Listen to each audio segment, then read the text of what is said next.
আর আবু বকর সিদ্দিক রাদিয়াল্লাহু আনহু একবার খাবার খেলেন, খাওয়ার পরে তিনি জিজ্ঞাসা করলেন, খাবার কোত্থেকে নিয়ে আসছো? খাওয়ার পরে জিজ্ঞাসা করলেন, খাবার কোত্থেকে নিয়ে আসছো?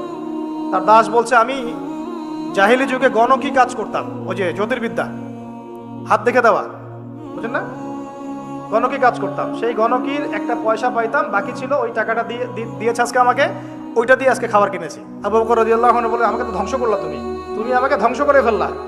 এই বলে তিনি নিজের এই আঙ্গুল গলায় ঢুকিয়ে যতক্ষণ খাবার বের হয় নাই, বমি করতে করতে করতে করতে অবস্থা খারাপ। এই ছিল সাহাবীদের নমুনা, এই ছিল তাদের জীবন। আমি যে কথাগুলো বলছি, আল্লাহ পাক আমাকে আমল করার তৌফিক দান করুন, আমিন। কারণ আমরা কেউই এখন হারাম রিজিক থেকে মুক্ত নই।